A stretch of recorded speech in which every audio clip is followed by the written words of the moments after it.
welcome all those who are presently in and who are going to see this video later to this session of Stroke Support India, where we have Tanisha and Rachel with us today. And Tanisha is going to chat with Rachel about her journey as well as the role of yoga in her recovery. So it's an interesting topic for us all, I'm sure. We'll take it from there, Rachel. And Tanisha, I'll be quiet and maybe I'll join in later. Thank you very much for all your efforts, both of you. And over to you, Tanisha and Rachel. Thank you. All right. So again, hi, everybody. My name is Tanisha Patil, and welcome to another open house chat series with Stroke Support India. Today, I am here with Rachel Jarmusz, and I'm so excited to be here with such an inspiring person. Rachel, thank you so much for joining us today. You're welcome. You're welcome. Thanks for inviting me. Of course. So now I'm just going to talk a little bit about our organization for any newcomers watching this video. Our organization really emphasizes personal experiences, and we want to gather support through these talks with survivors and professionals in order to support the community and foster a feeling of hope. So anyone is welcome to join our completely volunteer effort. And now I will let Rachel take it away. So Rachel, do you mind introducing yourself and talking a little bit about your background and experience with stroke? Sure. My name is Rachel, and I had a stroke 14 years ago. So it's been quite a while for me. And I had a carotid artery tear after getting off of a roller coaster. So it was a blood clot that went up to my brain, paralyzed half my body. And then, you know, it's lots of fun. I was 25 and had 2 babies. And yeah. So you were pretty young when this stroke affected you.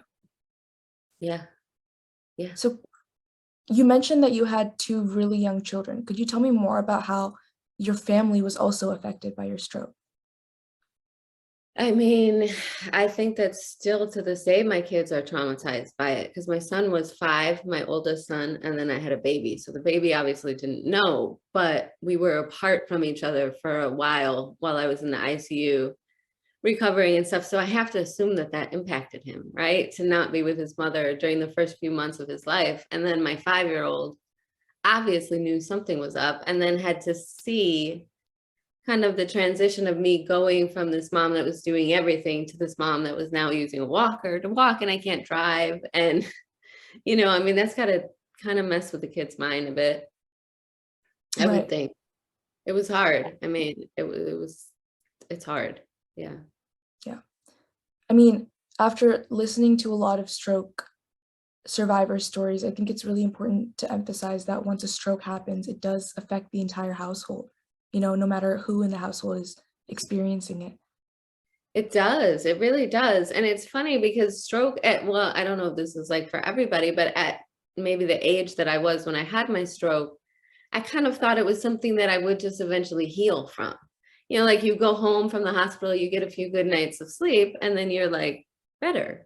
You know, that doesn't happen with a stroke. Your life is completely changed and everyone around you is impacted in a different sort of kind of way. And it's really crazy. I mean, yeah.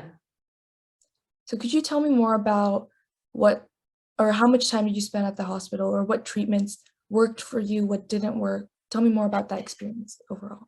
So I was in ICU for probably a couple weeks, maybe a month total, and then in the hospital for maybe another few weeks on like the ICU floor, whatever. Then they transfer you into rehab, you know, where you're like in the neuro rehab floor and you start your rehab process, and then you're there. I think I was there a full month. You do, because I remember my stroke was in June and I was home maybe like September. So it was July, I was pretty much all in the hospital. August, I was all in rehab. And then September, I'm home. And they start you on outpatient rehab right away, which I did. And a lot of it worked, you know, to get me back. walking to get me up, to get, they want to get you like able to dress yourself, able to shower, able to eat, all that stuff. And obviously that worked well for me. I was able to go home and I was able to do that and continue to do outpatient therapy. Kind of, I did it like all over. I did therapy. Well, I ended up moving back to my hometown of Chicago after my stroke to be closer to my family because I was away from my parents and my siblings. And so I moved back home and did rehab. I did rehab everywhere from like hospital settings to like pivot rehab, like a chiropractic kind of place. I did it all over. And I mean, they're all valuable in different ways. I think they all do something for you at that time. I never learned yoga though, until I was, much further along in my process and actually just decided to take a yoga class for myself because I was curious about it. They never really introduced that to me, which would have been helpful. I think they should do that in rehab centers, is at least introduce the ideas of this mindful breathing and some asanas, some poses or something, but they don't. And so we have to find it ourselves, and that kind of sucks, but Right. it's the process, right? I've done a lot of therapy. I was at the Rehab Institute of Chicago. They use the SableFlex, the like treadmills that you're like secured on with a harness so that you're walking and you're learning to run. Like I did a lot of, Okay. I probably did a little bit of all the kinds of therapy. There is water therapy, warm water therapy. Yeah. I did a lot of stuff, and I like yoga the most. So I think we talked about, all of these therapies that you used for running, walking, as you said, really bringing back or trying to bring back your original muscle movement. But I also wanted to talk about how having a stroke impacts your mental well-being as well. So if there's any way that you can put it into words, could you tell me how you Yeah, that's a good point, because they don't really offer a lot of support for that, right? They don't, like, you could go to PT and get physical therapy and do all kinds of exercises, but what about my mind? What about my heart? What about all these things that are hurting, right? And that's kind of the point of why I'm trying to build this program into something that is more than just physical asana.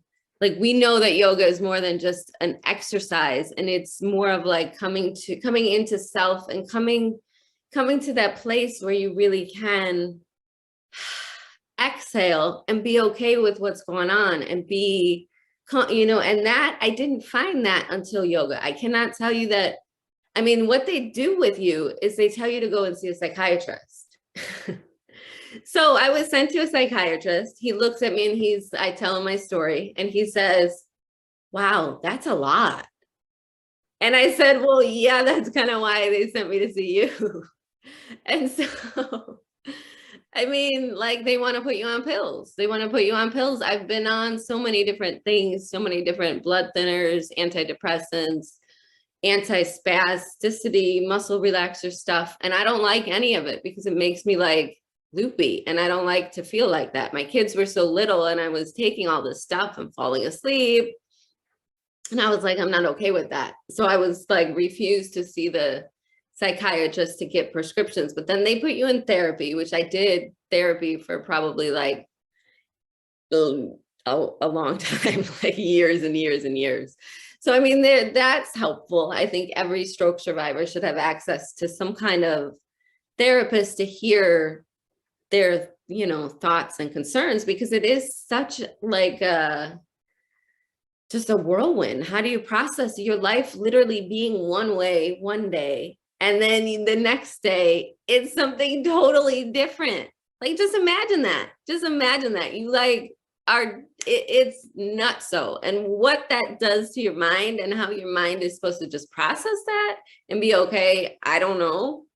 I have found that yoga has given me an outlet for kind of comfort in terms of like, everything happens for a reason, like bringing myself into this place of understanding pain and suffering and all that stuff. So I feel like it's so much more about the non-physical than actually the physical when it comes to recovery. And it's important that we note that and that we talk about that, because it is, you know, I think like what 1/3 of all stroke survivors are depressed and anxious after their strokes. And like, why wouldn't you be?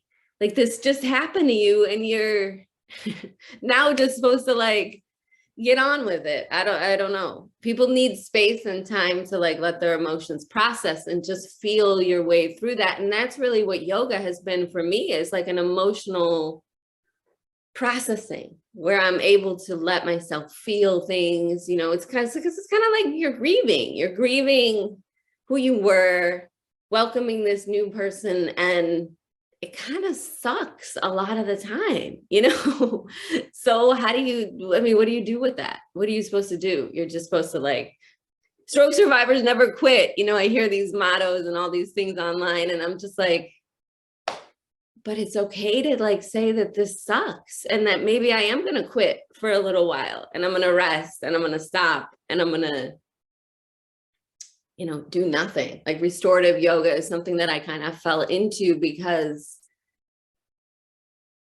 I mean, my body couldn't get into certain poses. So I kind of had no other choice. And I didn't love the idea of just being still. But then I come to find out that that's like the point of it. It's kind of the point of everything, is just to come back to self and like let your body find its way there naturally. And so that's what I'm kind of focusing on, is more of the restorative, slow stuff, the stuff that really helps your mind process what just happened.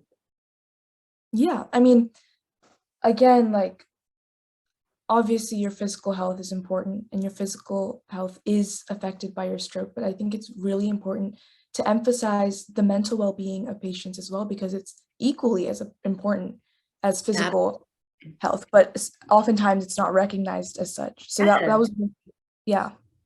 So I wanted to ask another question about your recovery that a lot of stroke survivors get and usually have sort of differing answers to.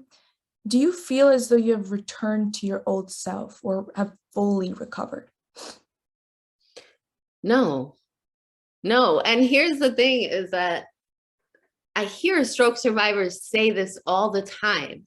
They say stuff like, I can't wait till I'm recovered. I have to recover. I have to get, and I'm like, but do you have to? I mean, what if this is it? And what if this is what's meant for you to be left with? And it's just, healing is not so much about getting somewhere, but just embracing where you are right now. And so I kind of say like, no, I'm not recovered. I don't know that I want to be the person that I was. I don't know that that person was as wise as this person is. I don't know if that person knows all of what this girl now knows. And I don't know that I would want to be any different than what I am right now. But I get it. You want to feel like you can do stuff. And obviously it sucks to feel like, well, I used to be able to do that. Now I can't. And so it's like, well, shoot. But sometimes it's just a matter of like switching your perspective and being like, well, maybe it's time to find new hobbies, new things. Like I never was one to really like physical activity at all. And now I'm like looking forward to the day that I can ride a bike and get out there and really do stuff. And so this person is better than that person was. And so why do we want to keep going back into like, well, I want to be recovered? No, I don't think that you really want to be. And I try to convey this to people, but it's hard. Nobody really wants to hear that, okay, you're going to be here maybe forever. Maybe this is your life now, you know, and that's hard. That's hard. And I certainly don't want to give people the impression that they should stop striving to be different, because you can always continue to work at yourself no matter where you are. But there's a big part of stroke recovery that is just acceptance. That is just, this is me. And shit, it teaches you some really intense like self-love. How much are you going to love yourself despite these you know, and to be in your 20s and have a physical disability like that, I mean, it sucks. Like, people look at you and like, you don't feel great about yourself, but you're challenged to like, does any of that matter? You know, why are we so concerned with the physical aspect of the way that things look and judging people for the way? I got asked so many times, what's wrong with your arm? Hey, what's wrong with your, you know, like, and it's because people look at you and you look different. So they, you know, but I'm more of like, can't we as a society get into a place where we're not looking at the physical part of people? We're seeing people for the energy and the being that they are, and really the way that we interact with them, the way that we feel, not what's wrong with your shoulder, or why you know, no, like we need to move past that, I think. And yeah, again, yoga helped a lot with that, because it's hard. Yeah, I 100% agree with you in terms of the way our society sees, you know, not just stroke recovery patients, just disabilities in general. Yes. And how every person, well, after stroke at least, or even with a disability, is on their own journey for their own self-acceptance and self-love, and society, you know, pointing them out, pointing their fingers at them is not making that any easier for them. So I think that's very important to know. Okay, so I want to go more into yoga now. I just saw your eyes light up. Right. Like, yeah, let's talk about yoga. Yeah. Right. Okay. So this is kind of a little bit of a different question. Can you tell us more about, for the sciencey people here, can you tell us more about the science behind yoga and how that really affects your brain?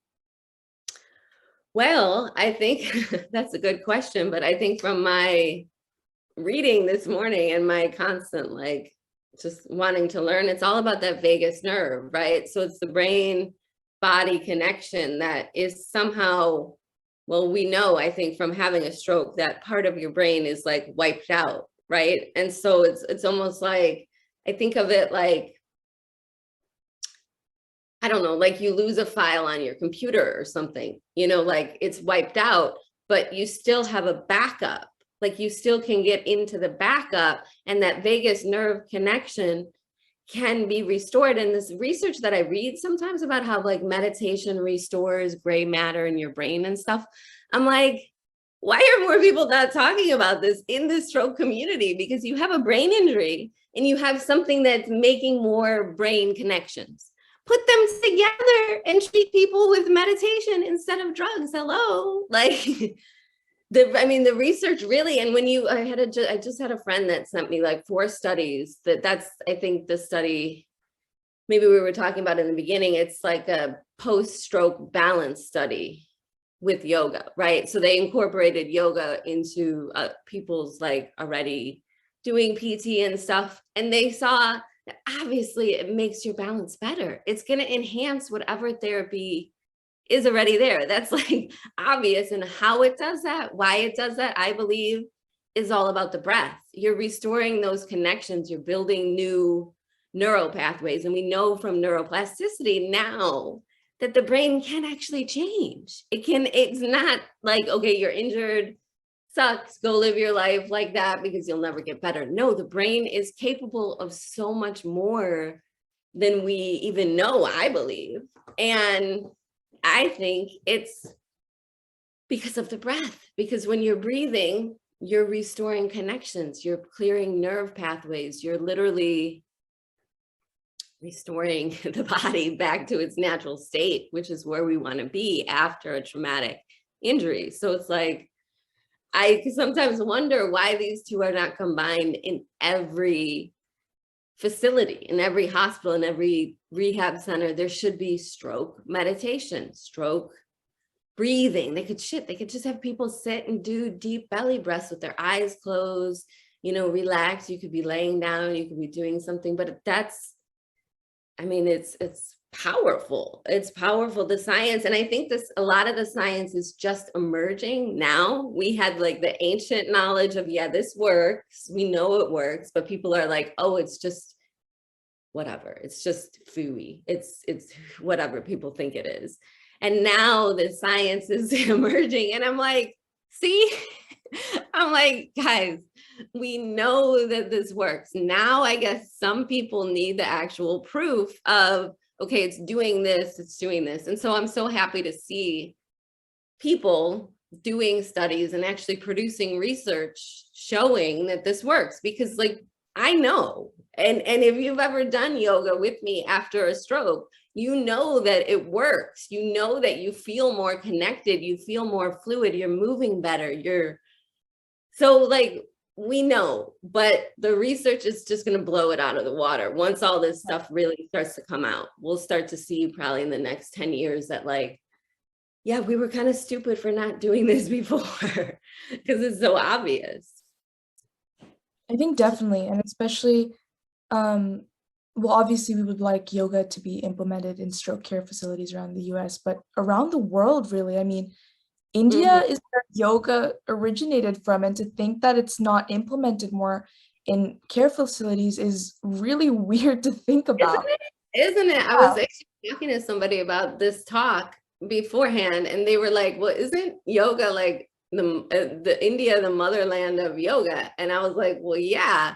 And she was like, well, you would think that they would be the place that would be doing this for stroke survivors. And I'm like, yeah, you would think. It is kind of weird to think about the fact that it's, and maybe it is more, maybe it is going to be talked about more. Maybe there are people that are doing it more on the down low or like low key or whatever, but it just blows my mind that it's not like a national organization or something, you know, on like a huge level. That's like, okay, this is meditation for you. Even if you've just had like a concussion or like a bump on your head or something, like this could help so many people. I don't understand why it's not at some of the greatest research centers in the United States, the Rehab Institute of Chicago. It's like groundbreaking for brain research, and they're not talking about meditation. What? It makes no sense. It literally makes no sense. But I'll have my own theories about why that is. I think maybe for another day, but it's nice to see these conversations happening, because I think that it's important to get this information out there and to get people curious, at least, about what can I maybe do that I can do in my own home. I don't really need money for.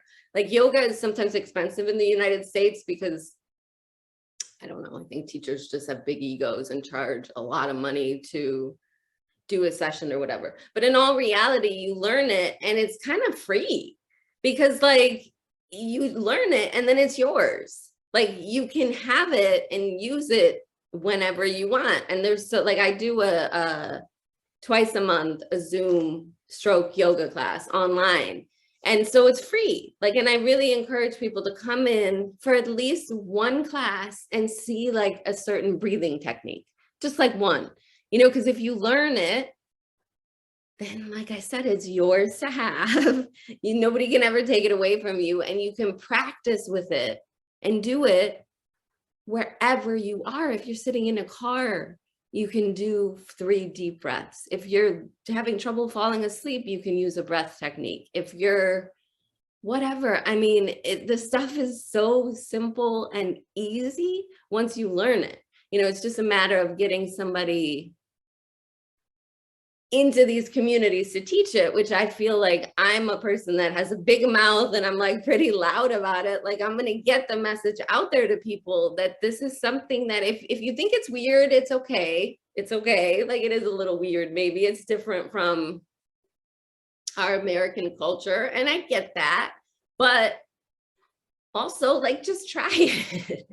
Try it. A few little breathing techniques. You know, Americans are funny about like different languages and different, if I use too many different, they're like, no, don't use that, don't use that. So I've had to kind of like water it down a bit and just say, okay, like, we're going to take the Sanskrit kind of out of it. We're going to take the Hare Krishna kind of out of it, because Americans are funny about that. And so I'm like, that's okay. We'll just bear it down to breath and little movements. And you'd be surprised by how powerful this is impacting stroke survivors, and how I can do something like an hour of just very simple movements with somebody sitting in a chair, and they leave and they're like, I actually feel like I could move my arm. You know, they say stuff like that, or they say like, I actually felt like I felt my foot for the first time. You know, like they can actually feel the bottom of their feet. And I'm like, well, yeah, that's what it's going to do. It's literally going to restore connections. This is not surprising to me, but the impact that it has on people is really incredible. I feel like more people need to know. Like, I encourage people to get out there and share pictures, try yoga, do it, try an exercise.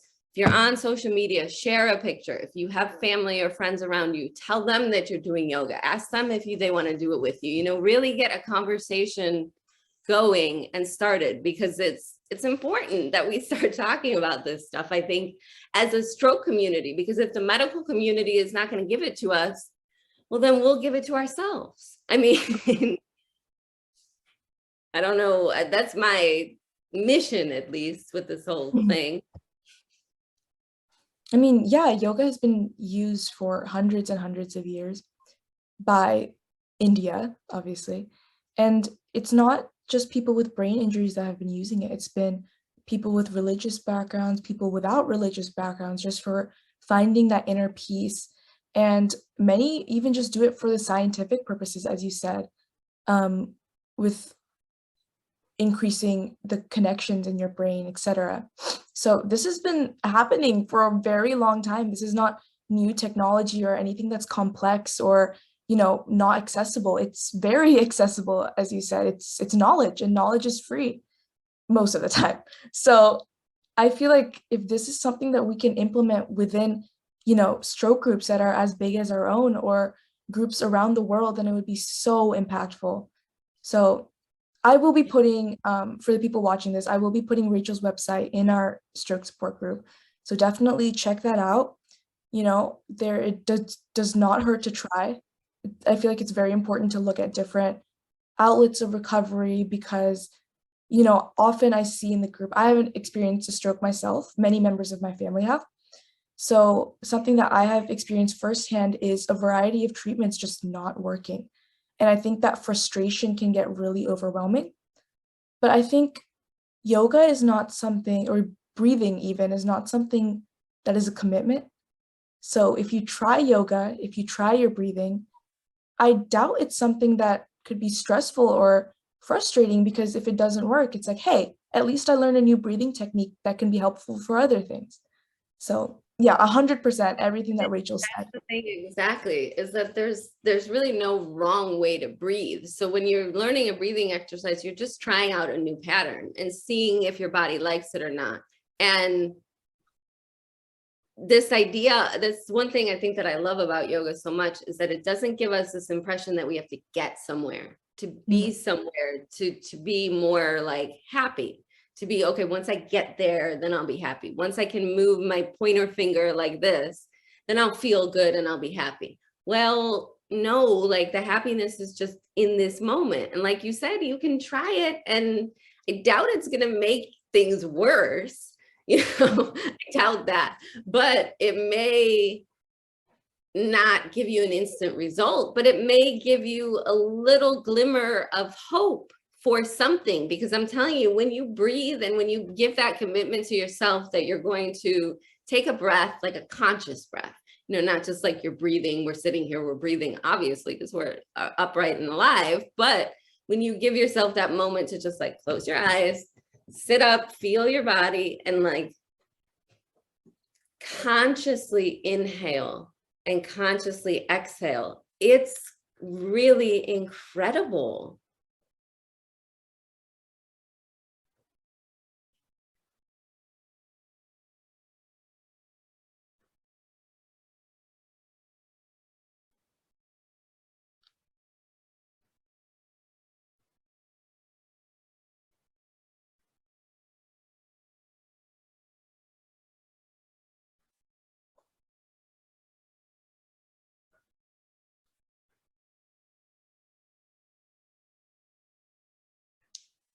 I actually encourage a lot of stroke survivors to do in through the nose, out through the nose, because they have a tendency to like let the mouth open. And sometimes there is like more mouth breathing that happens, which then, you know, creates brain fog. Hello, like why do stroke survivors have brain fog?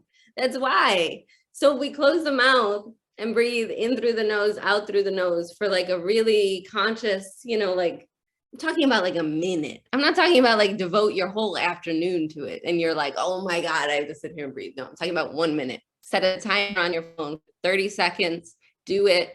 That's it. It's nothing big, but I guarantee you it will change your whole life. It will change everything about your stroke recovery. It will change everything for you if you did it, not just as a stroke survivor. It would enhance whatever it is you're already doing. It would bring clarity into your mind. It will bring more neurons into your brain. So you're thinking clearer, you're more upbeat, you have more energy. You know, yeah, I see a message here. Trying throughout the day for a minute or so. It is, you know, Harvard did a really amazing study on there's mindfulness-based stress reduction. I always forget the letters of it. Mindfulness-based stress reduction. So it's MBSR. It's like a whole program that they use mostly with veterans and stuff with PTSD or whatnot, but they studied the breath. So there are people studying this. This is good to know that our like Harvard professors and doctors are studying it. And they said that 1 minute is all that it takes to change the gray matter in your brain. You will produce more neurons, more connections in 1 minute. That's it.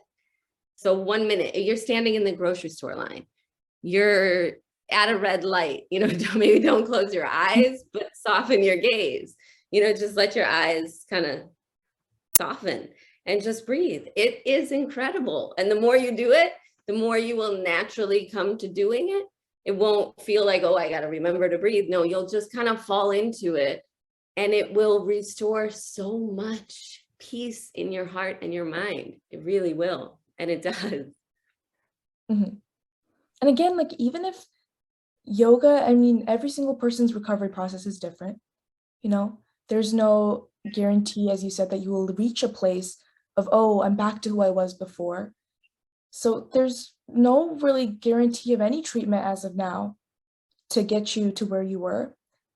But yoga is not just physical, you know, even if this breathing, it doesn't give you clarity, which I doubt, as you've said, there's so many people that say that breathing itself has helped them so much. Your mindset and your outlook to life and your recovery is going to change. You know, as you said, that outlook and that wanting to be content with where you are rather than looking for a sort of destination is so valuable in itself that I would say that spreading this message that, oh, yoga or just even breathing is really important in recovery. And I do think it should be implemented in facilities, as you said. Yes, yes. I think it's like it's mind-boggling sometimes as to why some of the like philosophical principles of yoga, not just the physical or even the breathing, but the more of the philosophy of it is not taught with people that are facing some kind of major life disability, because we want to encourage all people to come into their self. We want to encourage people to come back to this place that I'm not bound by space and time. My physical body is not what makes me me.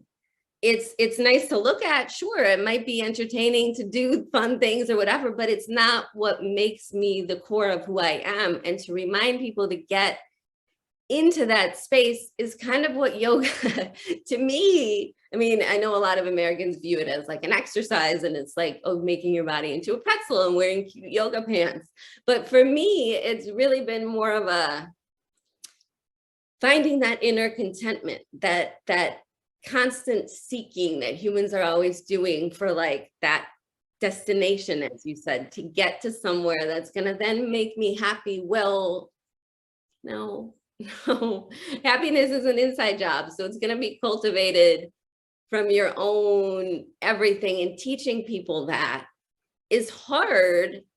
And what I'm finding is hard because you're telling people they should just accept everything, accept all this bad stuff that's happened to them. How can they do that? How can they just, and I'm like, well, it's not really accepting it. You can still say that like, it sucks, it was unfair, it shouldn't have happened, but it's drawing your attention from the outside in and connecting to this place that I promise you, we all have a place that is not affected by time or space. It's not bound by skin.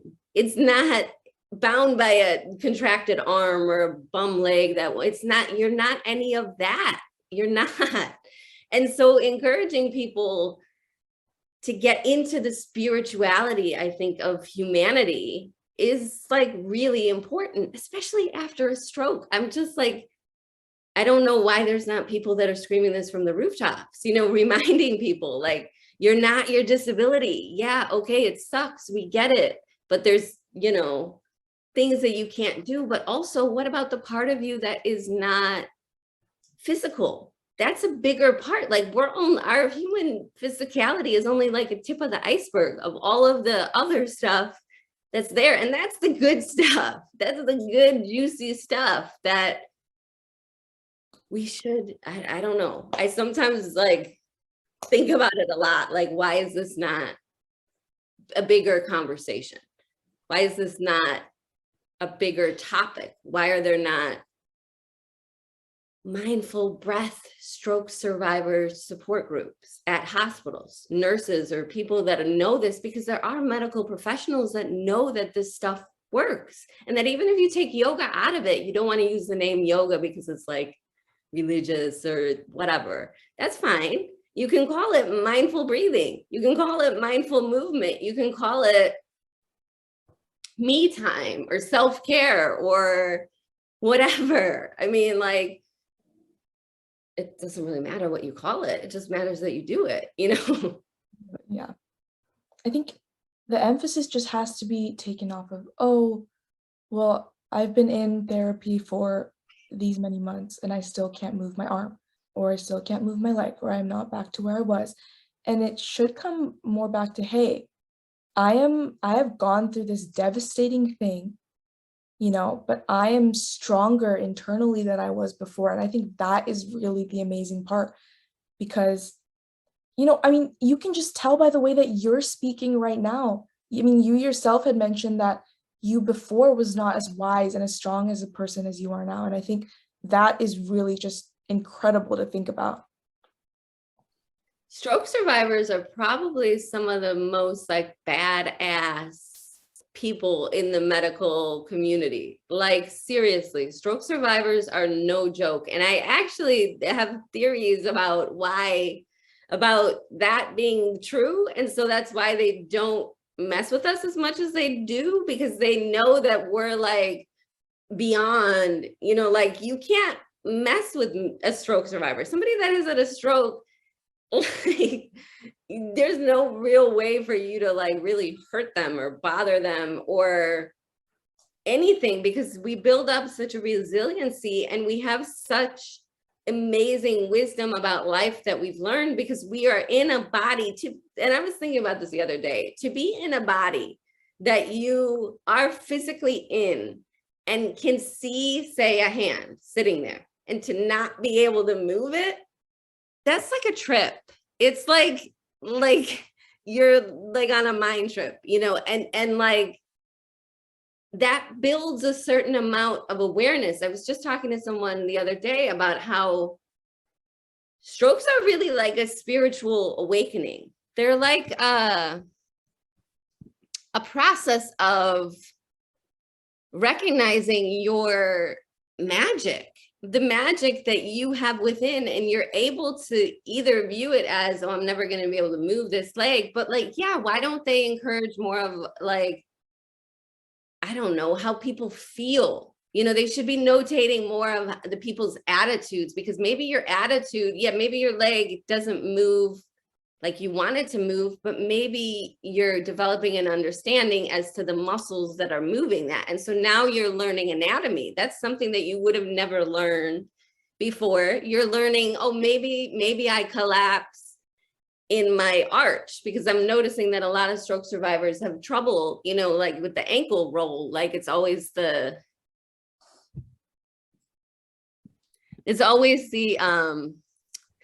I wish people could like be speaking with me. It's always the ankle that seems to like plop out or whatever. But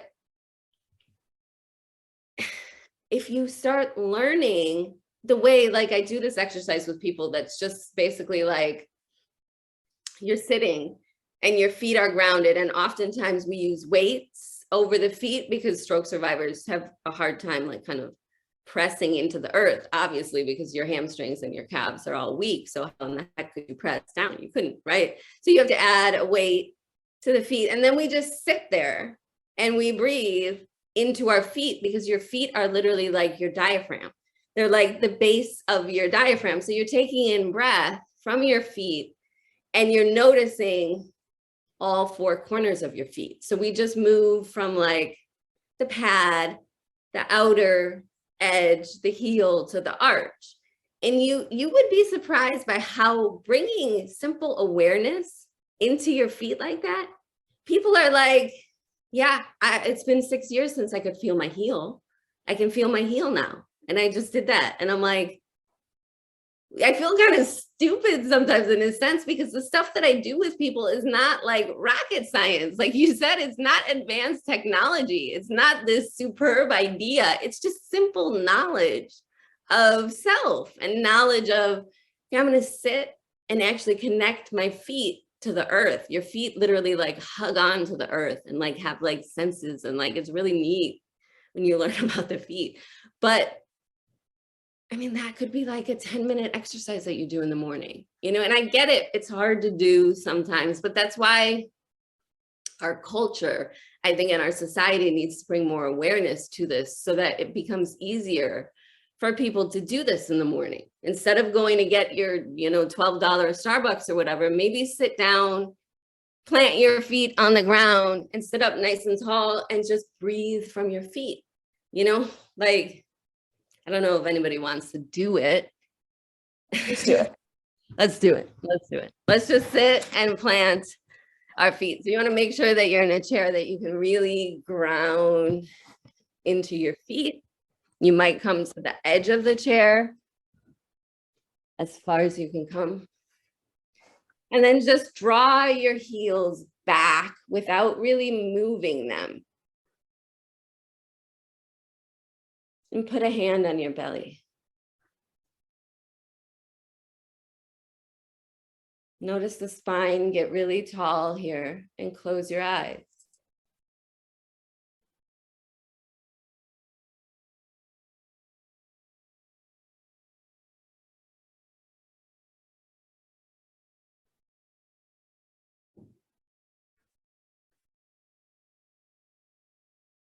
Sending your attention down into your feet. Notice your heels. Without moving or adjusting them, send your attention into your heels and breathe as if your heels have little nostrils and are taking in breath.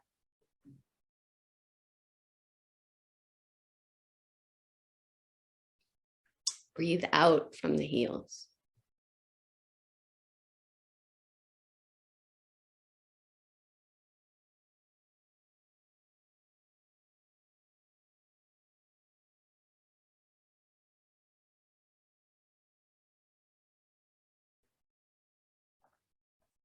And send your attention into the outer edges of both feet, kind of like you're tracing from the heel along the outer edge, all the way up to the pinky toe,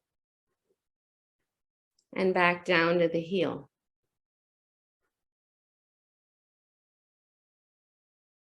Breathe through that little pinky toe.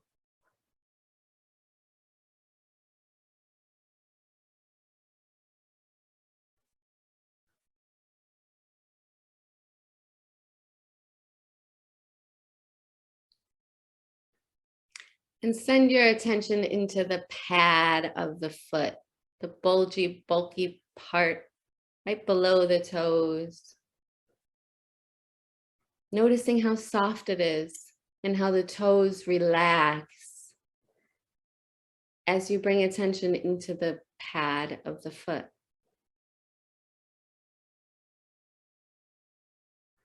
If there's any tension that you're feeling in your foot, welcome it and just softly guide it away.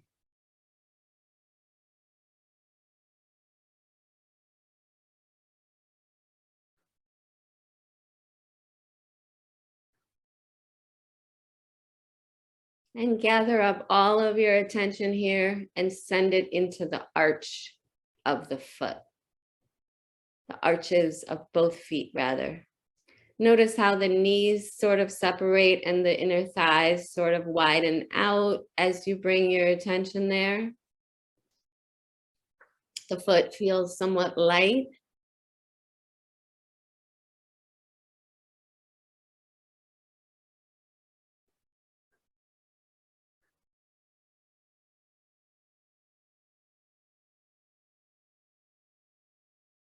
Bringing all of your attention back into the heels.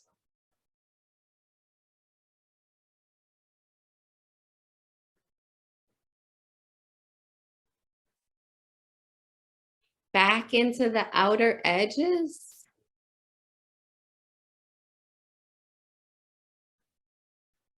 Back into the pad of the feet.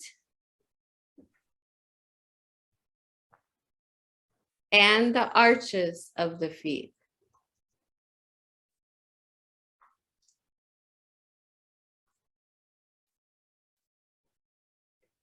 And back to the heels. Allow yourself to just breathe here as if your feet have nostrils and are taking in that breath all the way up to the tippy top of your head and back down.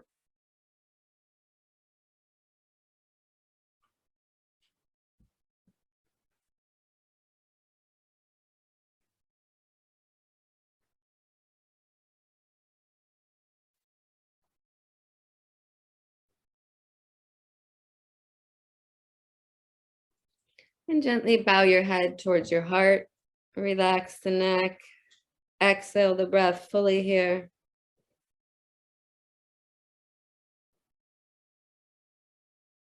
And return yourself up when you're ready. That was like 5 minutes, right? And so if we do that over and over and over again, you can see how you could essentially restore connection with the feet, right?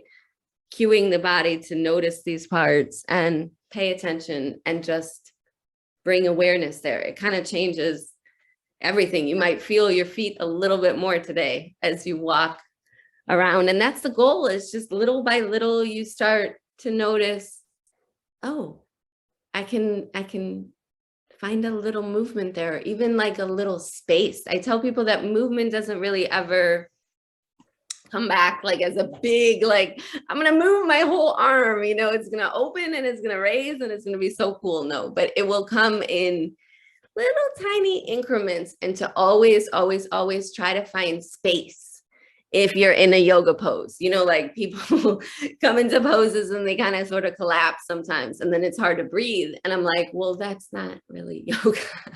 Like, you're not really doing that if you can't breathe in the pose. So it's very little, you know, like we do like a sequence of forward folding, but we'll come forward, you know, in increments of like here and then stop, and then here and then stop, and then here and then stop. And so you do the same thing, even like here, lifting up and down. You can find such movement. People tell me all the time, oh, well, I'm locked right here in my shoulder. I'm like, no, you're not really locked. You're just not finding the right flow of movement, because there's space to be found there. There's space to be found if you create the space. And how do you create the space? Well, you use the breath like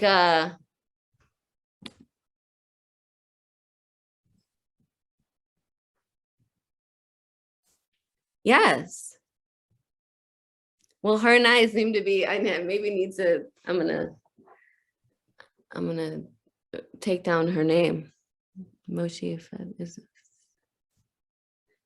yes. This is Pradeepa. Hmm? That Pradeepa? I'm Purnima. I'm an occupational therapist and I work with stroke patients.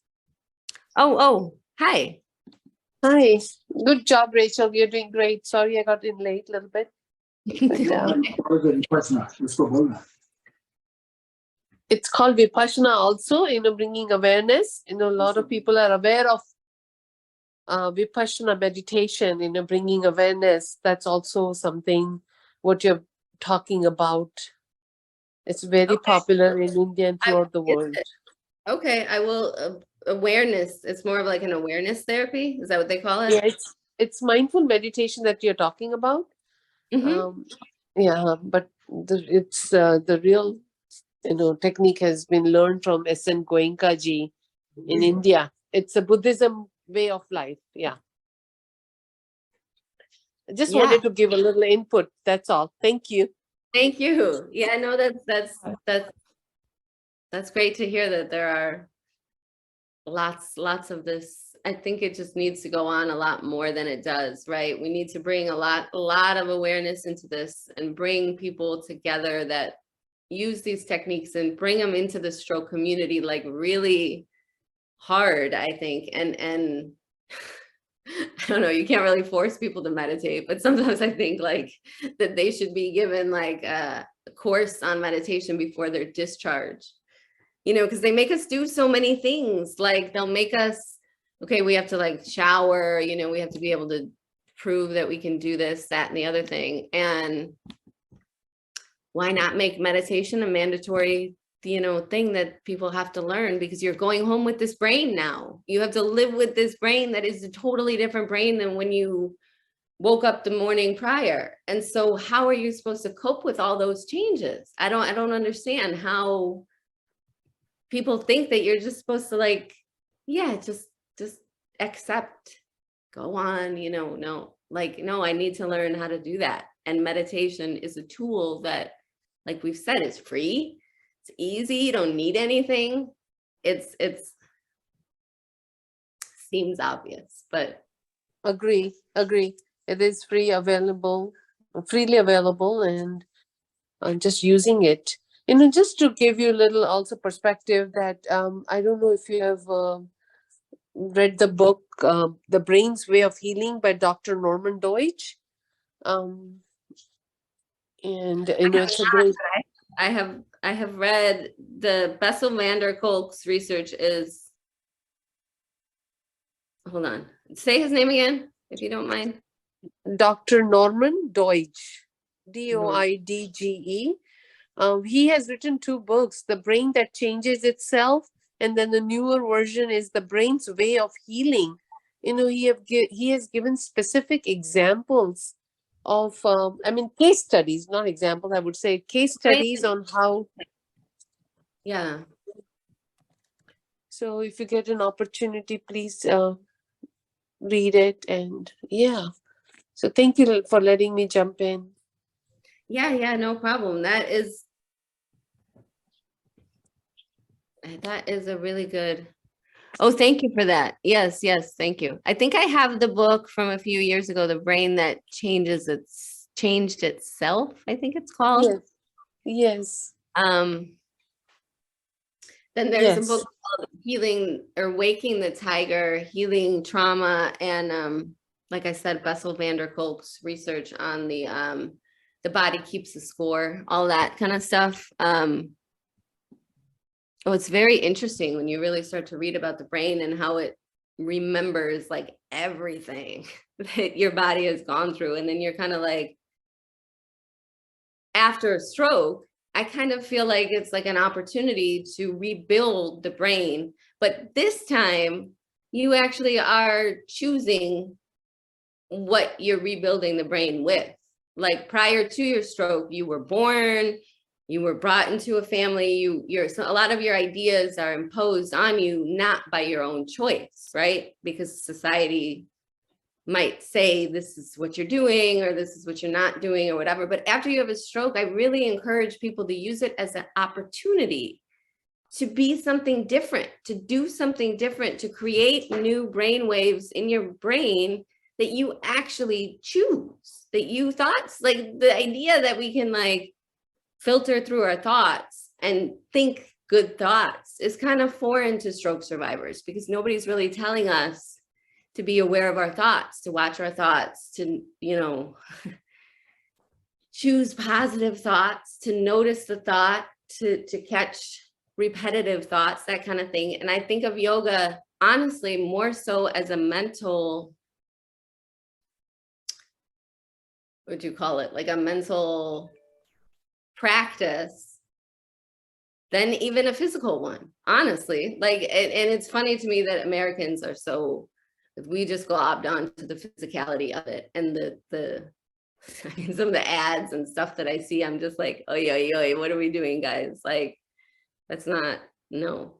But it's more of a and I think this is what traditionally yoga, our like ancient ancestors were using it for, was a thought system, because if the thoughts are aligned, then the body is aligned. So it's like you're working from the body from the inside out, and you're keeping the body fit, yes, but it's not by means of like repetitions, muscle, weightlifting. It's by keeping the mind sharp and by keeping the thoughts succinct with the heart, and being as connected to that heart energy as you can be, I think. I mean, nobody's really talking about it but me, so that's okay.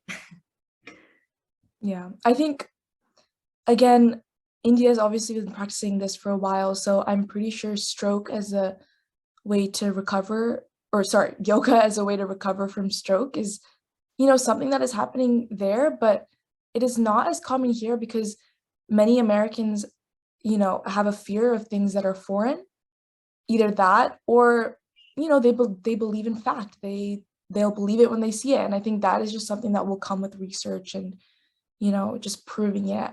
But I think it would just be so beneficial if this is something that people would just try. I know. I kind of feel like, what do you have to lose? Like, sometimes I recommend people read books and like find the research for themselves so that they can see it, read it, and believe it before they do it. But then I'm like, people don't really want to read like that. Like I'm kind of a nerdy one that likes a book, but not everybody wants to sit there and read. And so I'm like, okay, well then you just have to feel it. You have to feel it in your body, give yourself that opportunity to explore it. And I mean, I don't think I'll ever not feel some type of angry about not being able to access breathing exercises and yoga earlier in my recovery. Like, I had to wait almost 8 years to find it. And I imagine what that could have done for me had somebody taught that to me in the hospital, right after my stroke. I may not have had any deficits. I may have been able to come out of it without, and I very much stay kind of like angry about that a bit and think that I need to like fix that, because that should not happen to people. People should at the very least be given an opportunity to know that this is going to help, because it is all about accessibility and awareness. And if somebody doesn't know, or a lot of people will not even believe something unless their doctor tells them, and so it's like, okay, so doctors, come on, let's start talking to people. Let's start encouraging this. Let's start as a society making it easier, better for people to do this. Because I think if more people understood the benefits, people would be like, oh, well, yeah, I should be doing that. Now it's kind of like, well, why am I going to do that? That's stupid. I don't have the time for that. That's what I hear is, I don't have time for that. And I'm like, well, okay, just wait until all the research comes out saying like, this is almost a necessary human component. Like, I think of meditation as like food. Like, it's the same as nourishment that I eat. It's something that is going to nourish my soul and give me sustenance for the whole day.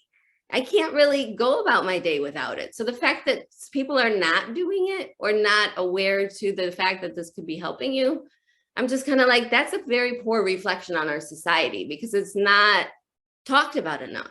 It's not promoted enough. And therefore people are just not doing it. There are little sects of doctors that talk about it here and here and here, but it's needs to be more, needs to be more. 100%. So now we actually have time for a couple of questions here. I have a couple of questions that people that couldn't attend today sent to me. So I'll start off with those. So Mr. Berman, and he is from India. Oh, okay. So he actually had a comment. He said, Rachel, thank you so much for being part of this talk today.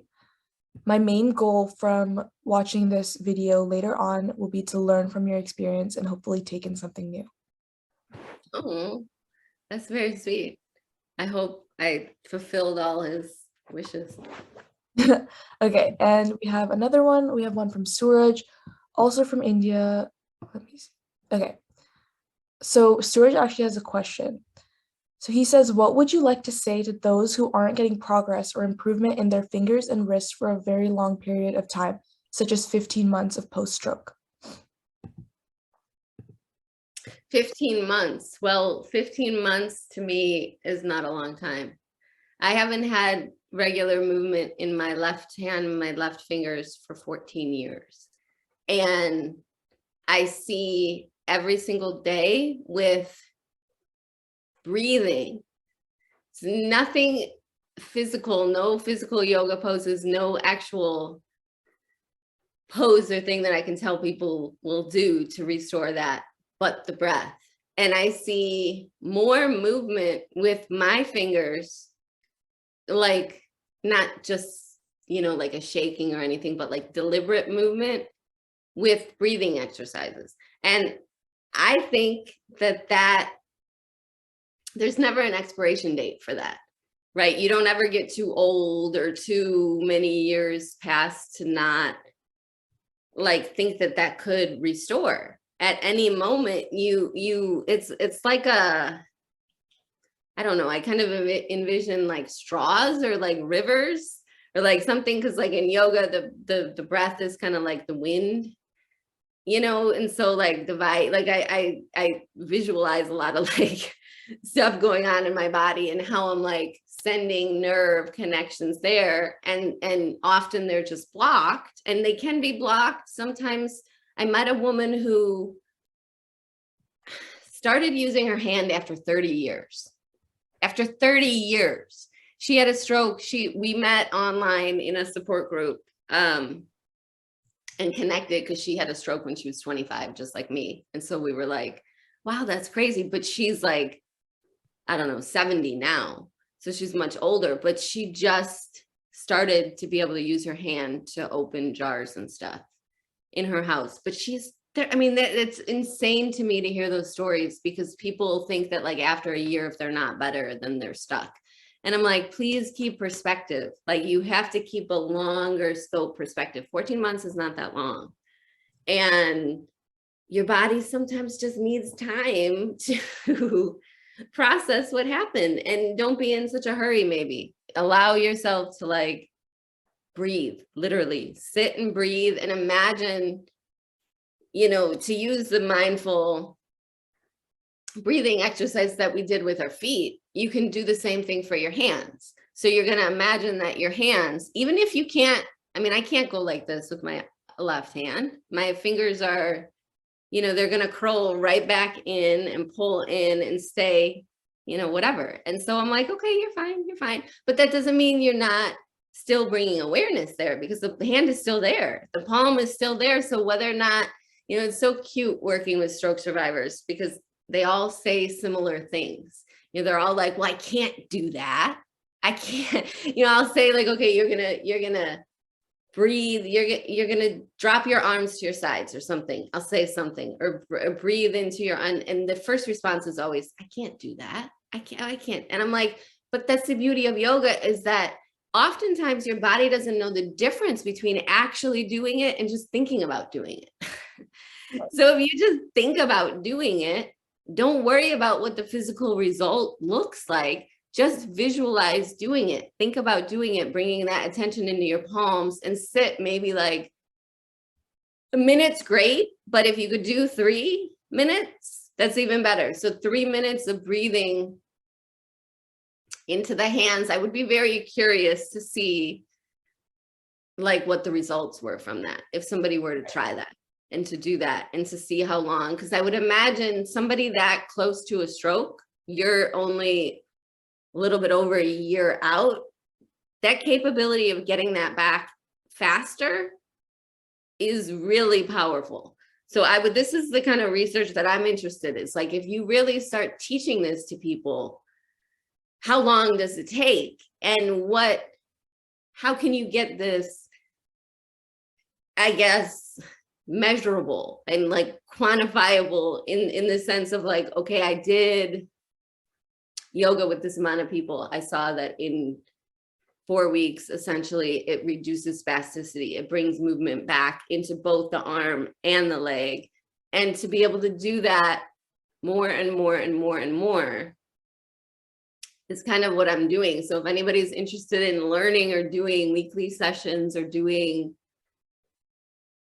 Zoom once a month sessions to see if it can make an impact or whatever, I work all like for free.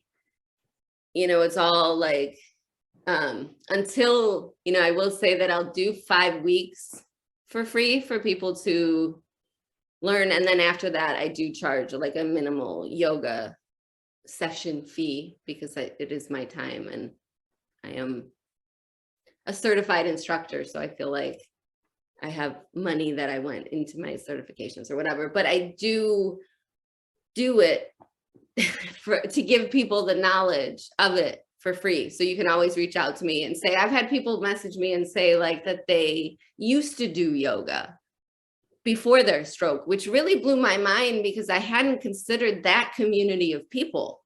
I'm thinking all people that are like having a stroke and then older and more limited in their movement. But a lot of people that have strokes are very active and maybe had a yoga practice prior and now their body's a little woozy or whatever, and they feel like they can't go back to that yoga studio because they're embarrassed or whatever. And so how do you come back into a practice? That's been a really cool thing that I've been teaching people, is how they can get back to a practice by using a chair or by using something to kind of ease them back into the whole environment of being on the floor if that's what they choose. And that's pretty cool. So never give up, never stop believing that, like, until the day that you're dead, those connections are there. So it's like,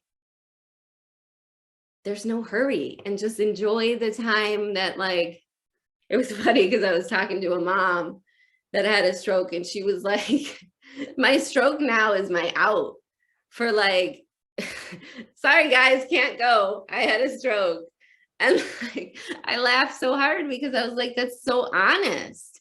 I mean, it's so honest and it's such a beautiful way to look at it. And to be able to say that this gives me an opportunity, like I said, it's not so much of a devastating moment, but more of an opportunity to do something different and to maybe not go to everything that you're invited to. No, I had a stroke. I need to rest today. I need to, you know, take my time. I need to go slow, go ahead without me, you know, and that can be crushing for the ego sometimes, but also like liberating for the soul, because you're able to just exist without having to like do so much. It's funny to me because people don't want to hear that. People want to like go hard. If you tell people to like slow down, they're like, well, there's nothing wrong with me. I don't have to slow down. I can still go. And I'm like, no, but it's okay. It's okay. Just, there's no hurry. Just take it easy and go slow. Go at your own pace. We don't have to be in such a hurry to get anywhere really, but just enjoy this. Maybe now you don't have to go to work 5 days a week. Maybe you can go in 1 day a week or whatever and enjoy that. Maybe it's not what you want, but maybe it's exactly what you need. I don't know. I mean, it's literally all about perspective, I think. Right. And just to address Miss Amanda's comment in the chat, I will be putting all of Rachel's website information and everything. Oh, yes, and Swati, all in our support group. So as long as you're in that, you will get all of that information. Yeah, and 100% Rachel, if you would like to join our group as well, you know, our support group, and maybe leave a message in there just so people can read that, have your contact information. If that's something you're willing to do, that would be amazing as well. Yeah, no, I'll put, I guess the best way to contact me, well, see, I'm still like very new at all this stuff, so don't be too hard on me because I'm not great at technology, but I use Instagram a lot. So if you're on Instagram, that's a great way to contact me. And then my website, you could always go and leave me a message, ask me when my next class is. I will send you a Zoom link for it. Or like I'm trying to get maybe a Facebook group set up so that people can not like, okay, Rachel, just teach me what to do. But like people are doing this already within themselves. So if we can create a community that is like, hey, I'm doing these yoga poses for this. And then, you know, another person shares pictures and then another, like, this is how we build this community up and build more awareness in everyday people's lives. Like I'm talking about people that, like, when I think about the amount of people that are just sent home after their stroke and then just, you're just at home, you're just there.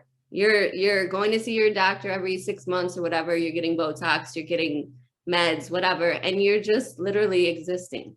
Like you're just, there's not a lot of resources out there. There's not a lot of help. And it's sad because we should be sharing this more in like this, because this makes it easier for people to then find stuff like this or commit to doing it because they feel empowered by society and they feel this like motion. And that's what we need to create, is this like momentum to get people really, I mean, I would love to see a huge movement in the yoga community of stroke survivors becoming teachers and stroke survivors going more into classes and our bodies becoming more visible in terms of like, we're not so scary to work with, you know, like, don't be so weird about us. It's okay. Like we can manage and, you know, so that sort of thing to really try to like, so I'm still trying to like manage all of my social media and the website and stuff, but you can always send me a message on here.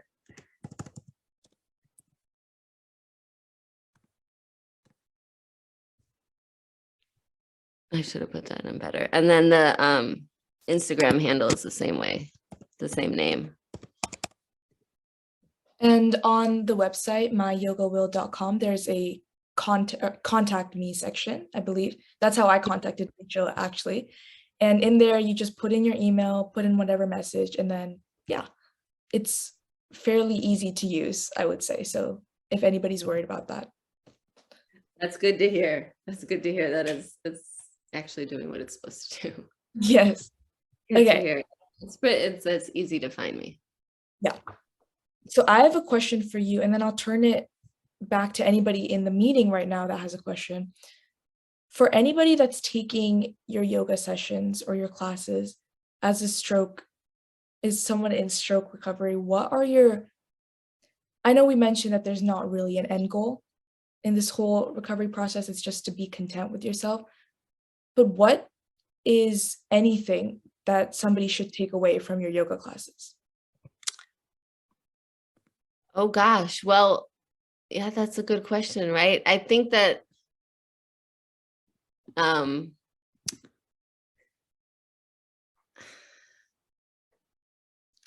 like to start the sessions with an intention setting kind of moment. So I maybe would say that that's going to be different for everybody, but like whatever you're wanting to draw more of into your life in that moment is what we're going to do. And like, it's really important as a yoga instructor that's teaching stroke survivors is to encourage that body awareness and to ask, how's your body feel today? What does your body need right now in this moment? And that is what we're going to give it. We are going to give your body that today, knowing that that's going to be completely different tomorrow and the next day and the next day. So I don't even see how it's possible really to keep with a routine or to keep with like goal setting when you're doing a program like yoga, because it's different. It's different for everybody in themselves. Every stroke is different and every day is different. Hell, sometimes even every minute is different. You know, your shoulder might hurt for the half of the day and then your hip starts hurting and you're like, I didn't even do anything. Like, what the heck? And so it's like, but bringing that awareness into a session, I think, is kind of the point of the yoga, is to ask yourself, what do I need right now?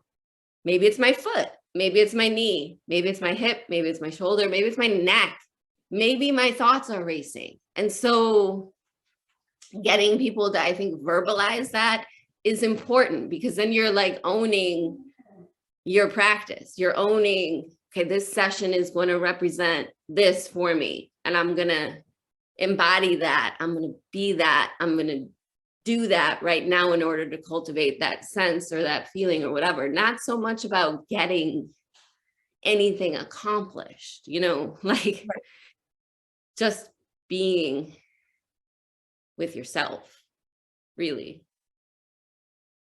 So I think, yeah, I guess the goal of any session is really just to give you what you need in that moment.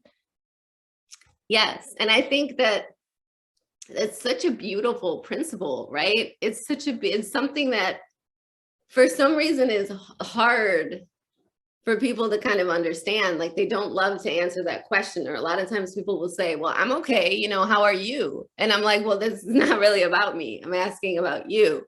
And so our culture is very like much convinced to like not care about ourselves. Like, if you care about yourself, you're selfish.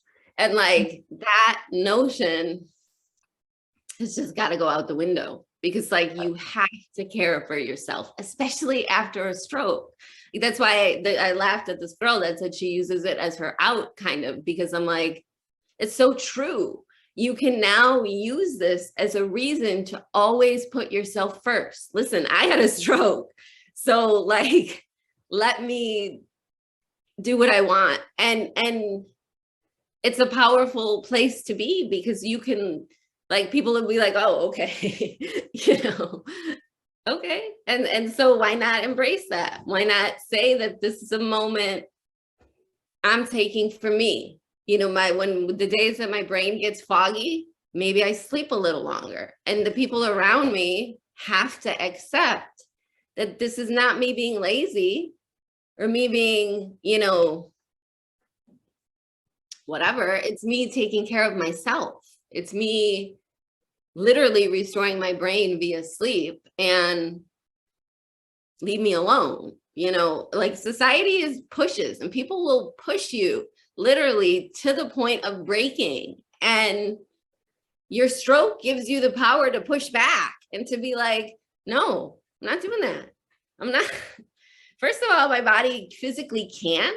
So like, it's not really giving me a choice. And second of all, maybe I don't really want to. And I just never had the guts to say it, but now I do. And I think it's important to keep that positive perspective, because it can be very like, oh, this sucks, right? If you think about all the things that you can't do, and then you keep going back to therapy and they keep telling you, you're not progressing. We can't get more visits if you're not progressing. You're not progressing. So where you're going to be cut off from more therapy. And then you're like, well, shoot, now, like, I just imagine what that does to someone's mind. You know, like, you feel so lousy about yourself, and you feel so just worthless, really. And that's why integrating these principles of yoga, like Santosha and inner contentment, and knowing I'm not affected by you. I'm not affected by that. My worth is not defined by what I can do in the gym. You know, my worth is not defined by how high I can raise my arm. You know, it's which, I mean, is quite a bit better than what it was, but it is what it is, and accepting just where you are. 100%. Is there Anyone in the meeting that has a question, you can feel free to unmute or put it in the chat, whatever you are comfortable with, and I will read it out loud. I'll give a couple seconds if anyone has a question. Hi, this is Swati. It is, first of all, thank you for having me on this group. It's been just about 2.5 months since my stroke. So I have slight spasticity left in my leg. And today, just listening to you, Rachel, and just giving that 5 minutes of breathing to the leg, it made me feel really great. And I would really love to know when your sessions are happening and, just join in. I didn't know that there was a support group that could be accessed. I've been looking around. I think it's important that, so one of the things that, like one question I had, and I think maybe this is something that I'm not sure if this is the right forum to ask this, but do post-stroke patients experience panic attacks? And, I did, I know, and I did it, I experienced it only twice, but it was scary as hell. And, I want to know if this would be something that would be also covered with your sessions, because I would really love to figure it out. Oh, yeah. I mean, anxiety is something that I think is another conversation that not a lot of people are talking about, but post-stroke anxiety rates. I mean, I think I mentioned earlier that it's like really high, like really high. Like I think a third or even a half, something like that. I'd have to get the exact statistics, but the amount of anxiety and depressive thoughts that people feel after a stroke is totally normal. And panic attacks are just like anxiety in an intense form. And so that is totally normal. I myself have had anxiety probably from the time that I was a child till now, but I noticed that my anxiety is definitely different since my stroke. It's kind of like, it's like anxiety on steroids. It's like worse. It's like, I don't know. And so, yes, big part of the reason that I do yoga is to keep myself from having a constant stream of anxiety. I sometimes joke that like, if I didn't do yoga, I'd probably like never leave my house because I couldn't manage the noises of the outside world and just the constant bombardment of stuff. Like it makes me crazy sometimes. And so I have to really pull in. And that's why that like pratyahara and withdrawing from your senses is a big part of the way that I emphasize yoga. Is not so much about the asana, but about the internal, you're gonna disconnect from the senses, you're gonna bring yourself in. And oftentimes we do stuff like, I think about how this is like such an old practice, but to put your head between your legs, right? Like if you're sitting and you do a forward fold or even like child's pose, right? We all are no child's pose to be, and most of the poses in yoga to be on the floor, on a mat, right? But you can create the pose kind of wherever you are. So one of my favorite ways to start is to kind of have people come onto the edge of their chair. And then we do like a sequence with the arms here, and then we come down onto the knees and you kind of tuck yourself in. I call it kind of like a tortoise shell, because you kind of really like round yourself in and tuck your chin in.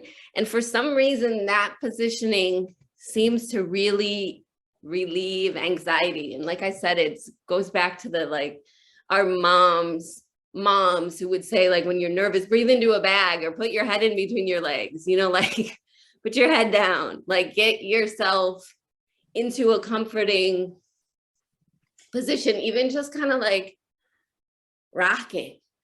There's a lot of like somatic movements that you can do to yourself, for yourself, to remind yourself that you're safe in those moments, because they are scary as hell. I mean, they are like overwhelmingly scary to the point of like, yeah, I mean, it sucks. It sucks.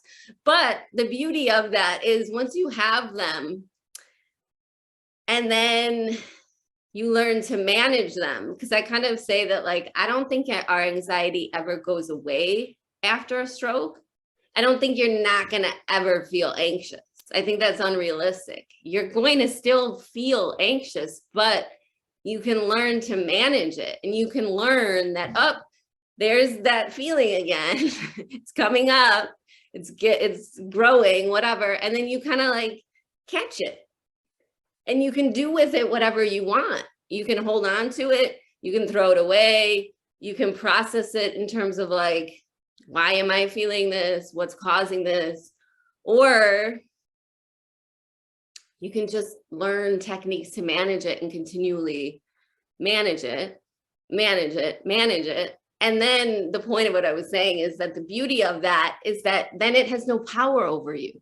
You're the one in control. You're the one that's taking your control back. And for someone that has had a stroke, control is a huge thing.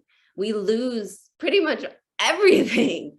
Our control, our ability to get up and go to the bathroom, our ability to feed ourselves. And so anywhere you can insert control, I say insert control and make a decision for yourself to manage these things, keep an eye on them, come to them. You know, it doesn't have to be like every single day. I actually advise that people don't do yoga every day because your body needs rest.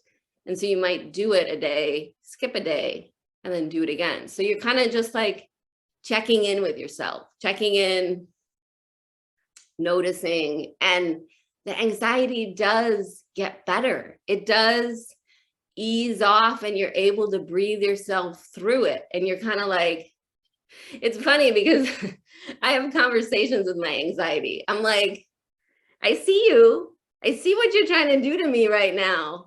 And I'm not allowing it. Like, I'm going to go the other way. And then you kind of direct the thought in another direction. And then that anxiety is still there. Like, it's still going to be there. It's still going to be like, excuse me, don't you have something to be nervous about? Or don't, it's going to say whatever. And you're going to let it be there and then just kind of go somewhere else. Because I think that's a common misconception with meditation is people feel like in order to meditate, you have to think about nothing. It's not possible unless you're dead. You're not going to have no brain waves. You're going to always have brain waves, hopefully, if you're alive, right? That's what we want. But what we want to do is we want to watch everything that's going on instead of being an active participant. You're able to pull yourself out of it and be like, I see you, girlfriend. I see you. I see what you're doing. I'm not going to do it, and that's where the conscious choice comes in. And I think that's really what mindfulness is about, is making choices that we choose,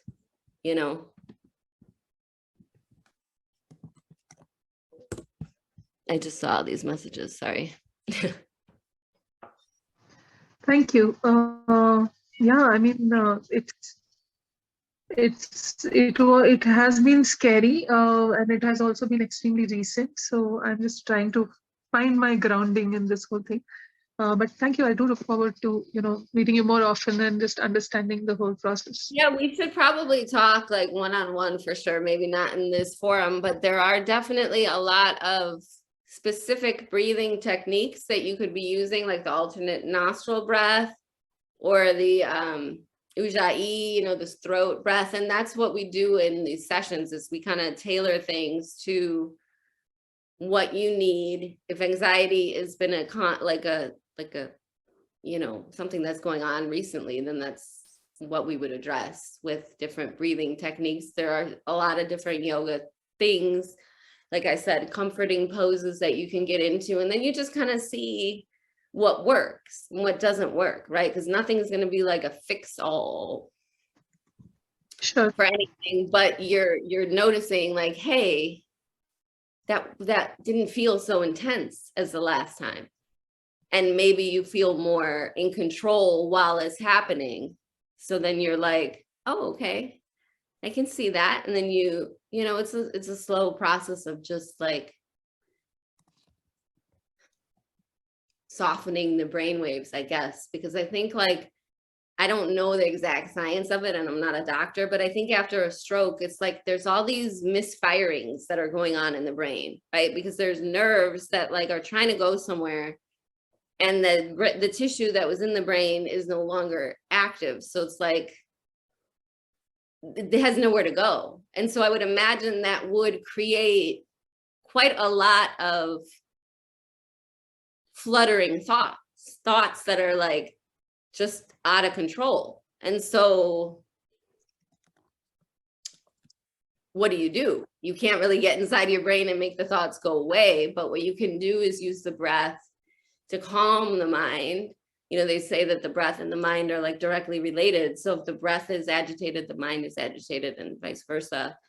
So when we come into like deep, calm breathing, even so much as like weighting yourself, like laying like legs up the wall is a good anxiety pose, right? So you put your legs like up on something. I actually recommend that stroke survivors do this in bed. So you just turn yourself around from your headboard and you put your legs straight up and get yourself as vertical as you can be, and then weight your chest with like anything. Sometimes I use like a bag of beans from my kitchen. You'll like just put it on your chest so that you have some kind of weight down, and then you're just there and breathing for like 5 minutes. And that is actually like one of my favorite poses that I do, and that I teach people to just kind of manage all these fast moving energies, because stroke is all like Vata. When you look at Ayurveda, it's all Vata, fast moving energy, right? It's all this. So what stroke survivors don't need is to push harder and to go work out and to go to the gym every day. No, you're just stirring up all that. You need bring things down, restorative breathing, lay flat on your back. You know, and it's so cool because a lot of this yoga stuff, I tell people like, do before you even get out of bed. Do it before you even have to start your day and feel like you don't have time. You know, put a hand on your belly and breathe for 5 breaths. Bring your knees into your chest and squeeze yourself tight. Give yourself a little roll. Move your head side to side, laying on your bed. Get your energy moving, or do my new favorite thing is cat cow. If you know yoga, you know cat cows, the pelvic tilts up and down, right? And most commonly they're done on all fours. Well, most stroke survivors can't get onto all fours, right? So how can you do it? But you do them on your back, right? And I feel very lucky that I have teachers that I'm still learning from, and that I'm still taking like my continuing education credits to learn more and more yoga, and to learn a lot of these techniques that are used for people that cannot access physical poses. So you can do the pelvic rounding and tilting, laying on your back. And I actually started to do that myself over the past couple of weeks. And it's pretty powerful to get that energy moving, you know, if you want to call it the Kundalini, whatever, energy moving up the spine to get into the limbs and to really make your body feel nice, you know. Do it before you even get out of bed. Just do it a little bit. You can even do cat cows standing or seated, right? To kind of move that energy around. But that's what a session looks like. And we target whatever's on that person's heart that day. Maybe one day it's anxiety, maybe the next day it's the ankle, you know, who knows? But more of a conversation for us privately, I think. And yeah, you can schedule that. Definitely. Thank you so much. Yeah. I mean, just to reiterate what Rachel was saying, I think it's important that we address these anxiety attacks and, you know, the mental health changes that people can experience after stroke. So thank you for that question, Swati. That was really nice to listen to. Yeah. Anyone else has a question?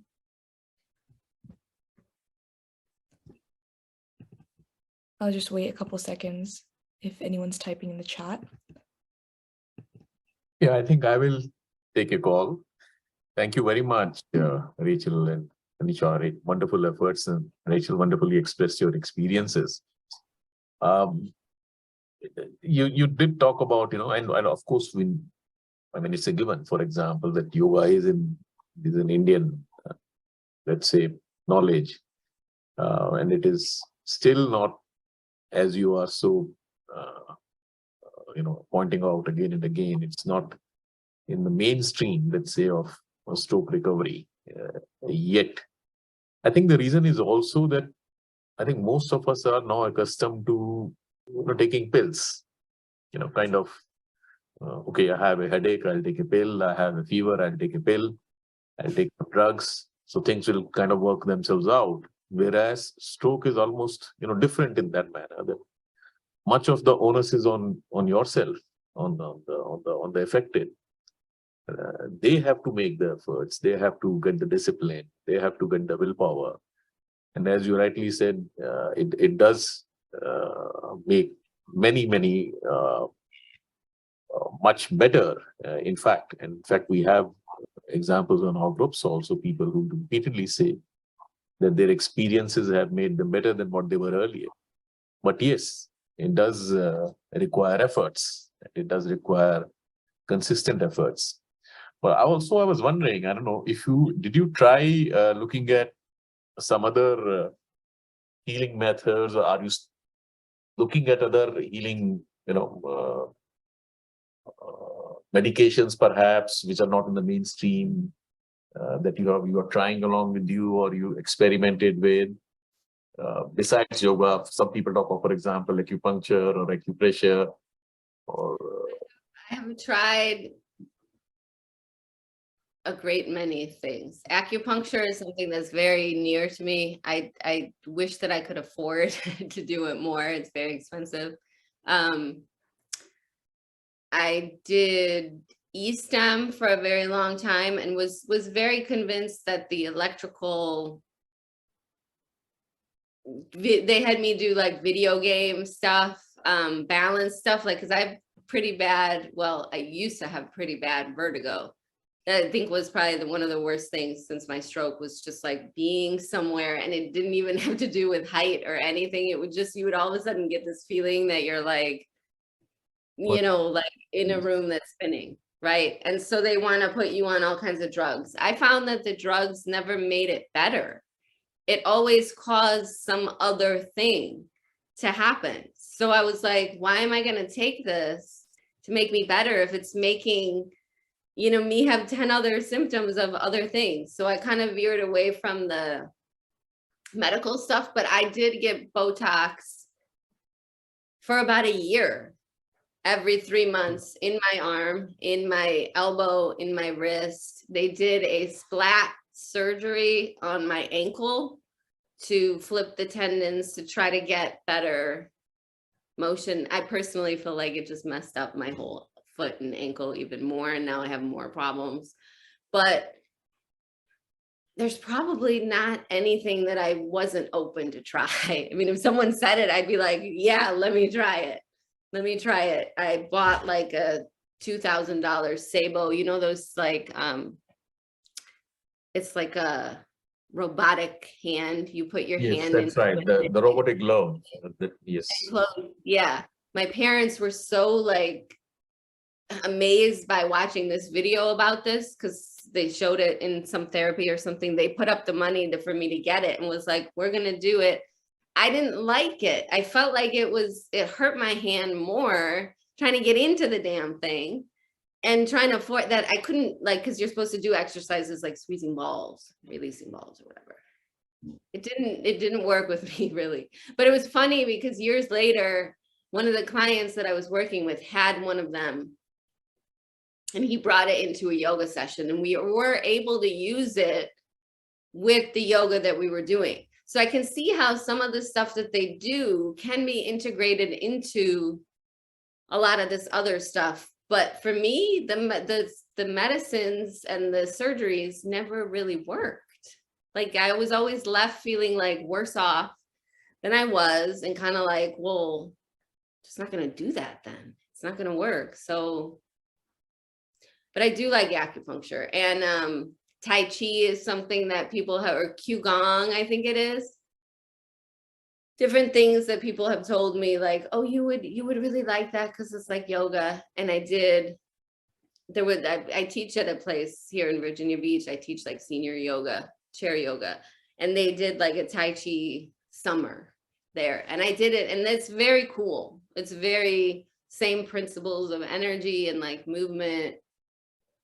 Very cool. I think those are like, why is there not a natural healing stroke facility somewhere in the United States where people could go and explore not just yoga, but acupuncture, juicing, let's say. Let's get into some of our diet stuff. Let's get into some of our herbs, you know, like using turmeric for different things for anti-inflammatory instead of taking aspirin, or, you know, just that kind of education should definitely be happening more, because yoga is not the only modality that is like this. You know, I just kind of love yoga, but it's not the only non-medical thing that you could be doing. And there should be more of a community of people that are encouraging this and encouraging stroke survivors to explore at least these different ideas, instead of, like you said, we're such a culture that just pops pills. And when you're talking about the brain, you really can't just take a pill that's going to make your brain better.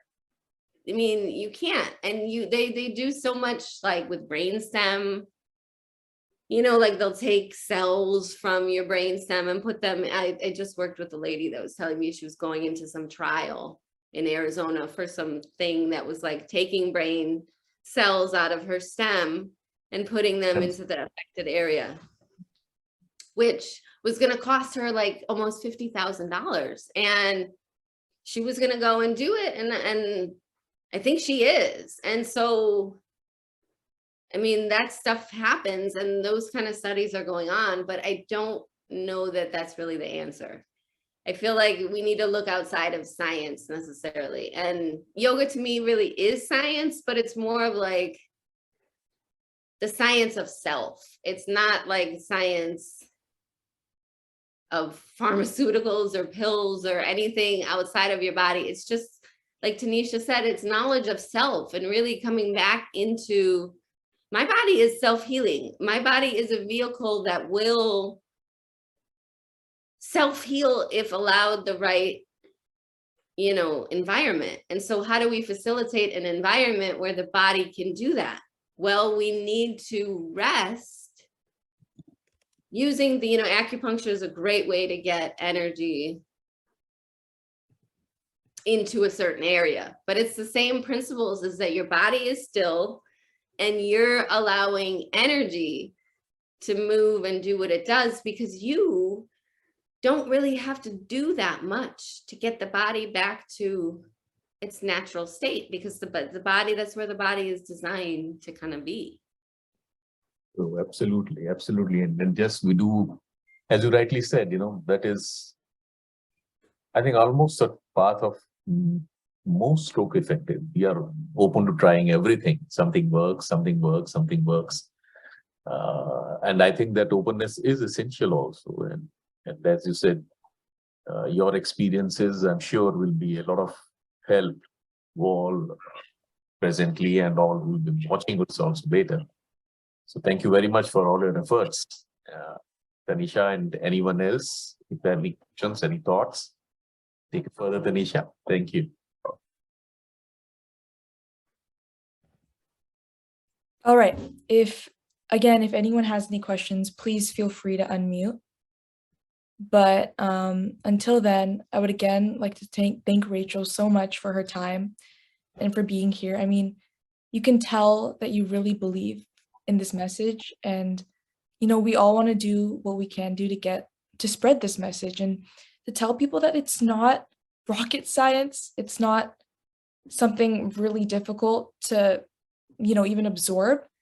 And so many people in the chat right now. Amanda just said, "Hi Rachel, this is even more helpful than I had hoped." And honestly, yeah, I mean, as someone who hasn't even been experienced a stroke, I just thought that breathing that we did with our feet, I felt more grounded as well.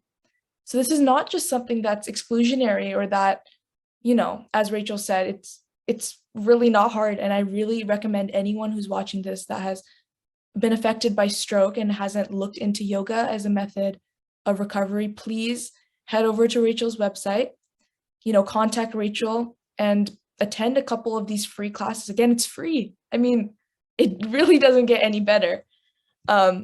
Anyways, thank you so much, Rachel, for your time today. If you have any closing thoughts or anything you'd like to say, please go ahead. I feel like I talked enough. I'm good. All right. Okay. Yeah, I look forward to meeting some people and connecting more in this kind of forum. Yeah. And yeah, I thank you all for putting this together because this is really cool. Yeah. Also come in, Rachel and Tanisha, thanks a lot for all your efforts. And I'm sure all who are here and all who will be seeing this further, plenty of food for thought over there, plenty of things to ponder over. And hopefully it will help many, many, many. So thank you very much for all your wonderful efforts. I wish you the best, Rachel. And of course, let's do this again, maybe after some time, who knows? Yeah. So thanks a lot. Definitely. Yeah. Okay. Yeah. All right. Thank you, everyone who attended and everyone who's watching on the YouTube live. Yeah. Okay, thank you very much. And then we can close the meeting now. Thanks a lot for all. And thanks again, Rachel and Tanisha. I'm going to end. Yeah. Thank you. Stay safe and well. Bye. Bye.